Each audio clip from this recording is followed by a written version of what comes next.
Welcome to Tales from the Trenches, Season 4. Today, I'm honored to have Penny Harris with me.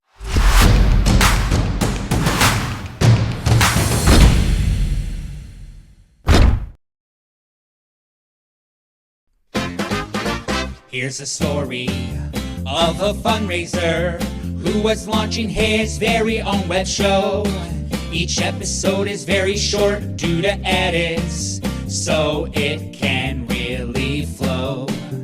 Here's a story of a podcast guest star who was busy raising money of their own. They were each great in their own way, fundraising in the zone. Till the one day when Jack asked a guest to join him, and they knew it was much more than a jest, that these guests must somehow form a resource. That's the way they all became the podcast guests. The podcast guests. The podcast guests. That's the way they became the podcast guests.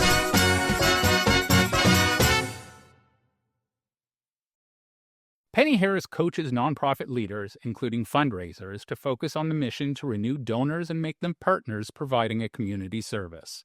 For more than 35 years, Penny's professional experience includes establishing, managing, and growing fundraising programs and campaigns.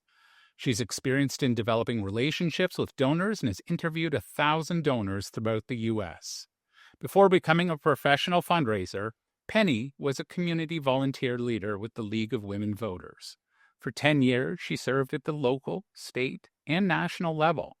She produced the first candidate meetings in her small community and produced the first statewide debate for governor and U.S. Senate with public broadcasting. It was leading these events that she learned fundraising. Her first professional position was with the Maine Public Broadcasting Company. She was appointed by the governor to the University of Maine System Board of Trustees and served there for 10 years. So welcome, Penny. Thank you. Welcome. Good to be here. So why do you think that, when I first started out, the average tenure of a fundraiser might have been 5 years, and now you're saying that you saw somewhere that it's about 16 months, which I would say tracks, obviously other than the top executives. So why do you think that we are so hard on our fundraisers and it's always that revolving door? I think a couple of things. One is the CEOs have no idea about fundraising. Most of them have never done it, and they feel the pressure of getting the money, and so you get a fundraiser. And you don't let her do her work and help and trust that she can put together the plan that will bring in the money. So you interrupt her. You give her jobs. I had one at the hospital where he said, "We've got a doctor retiring. Would you do the reception for that?" And I said, "Well, can I put a fund together and have people who come give money for him in honor of his service?" "No, he doesn't want any money." And I said, "Well, then why are you using me? I have to take a couple of months to put this together. I want to be with the donors." And he looked at me and he said, "Yeah, I hadn't thought of that." And he went and got somebody else to do it. They just don't think about it, and then they see it as asking for money rather than inviting people to join the community of people who are supporting, whether you're in a hospital, whether you're a doctor or a nurse or administrator or maintenance person or HR, it doesn't matter. They just see it as asking for money. And what I'm finding is not many there's a hesitancy to hire somebody like me, because it's like, how am I going to be able to ask for money better after I have you? And they haven't been through, like, you're a real person. You've got to learn. Do you want to do that or not?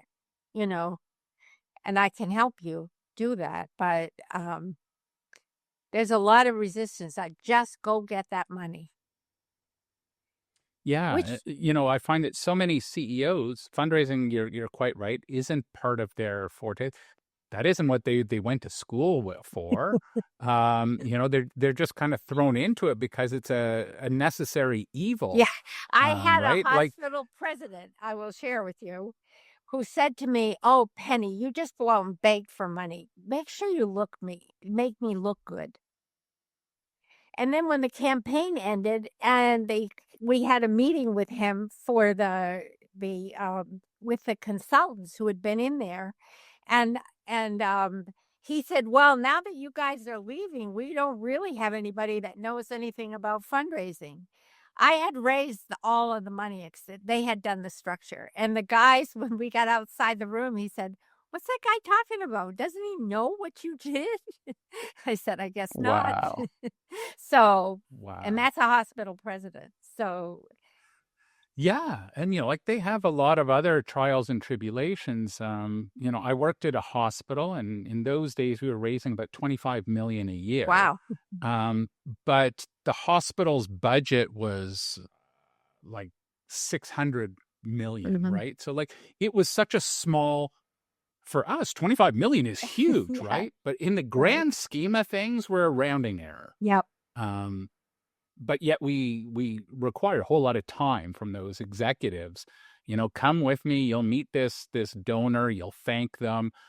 I don't want to ask for money. I said, don't ask for money. You can do other things. You can share what you want the vision of the hospital to be, or thank them. I said, you don't need to ask them. I said, I'm happy doing that. I said, but I just want you with me so that they feel, wow, the CEO's taking time out of his schedule. I must be a relatively important person.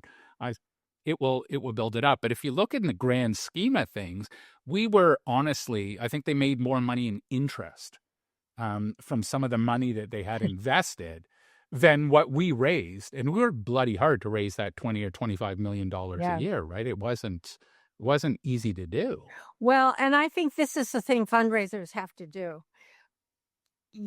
We don't need the president with us to build that relationship with that person. And I went to a meeting, a fundraisers meeting a few years ago, and this woman who was the head of fund major gifts at Tufts University, and she had a board person said to her, "I've got this friend who just gave over $1 million to this other organization. I think she would give to Tufts. She won't give 1 million, but I think she would give to Tufts." And so the fundraiser said, "Well, can you set it up so we can have lunch or something together?" And after they had lunch and the board member helped her meet them, she said, "Okay, I got it."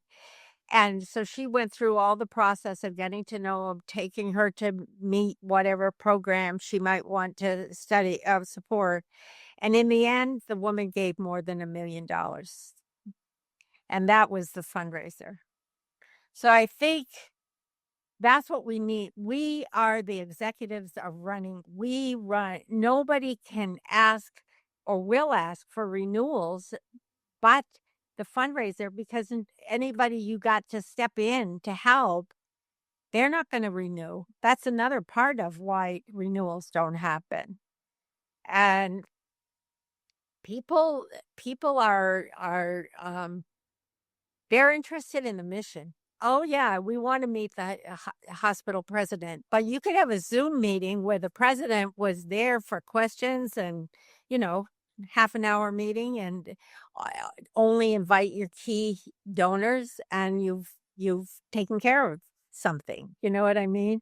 I just think we if we step into it, fundraisers are, I think, smart and care and like people and want to do these things. So let us do it. I'm going to Yeah. take over if you don't, or I'm going to leave, too, Right. Wow. Wow. Well, listen, that's definitely the way it is. Um, Penny, it has been an absolute pleasure getting to chat with you. There's a reason that you've been in the business so long. Your passion just shines through, Thank and I you. think anyone who chats with you sees that. If people wanted to get hold of you, how would they go about doing that? Well, my email is Penny at Renewable Philanthropy, and I'm on LinkedIn. That's probably the quickest way, and I'm on Substack, but I think that's a little harder. I think LinkedIn is probably the best, and my email. Penny at Renewable Philanthropy. And I have a website too, which is renewablephilanthropy.com, which needs to be Amazing. updated. Amazing. Penny, thank you so much for your time. I really Thank you. appreciate it. It's been fun to talk with you. Yeah, thank you very much.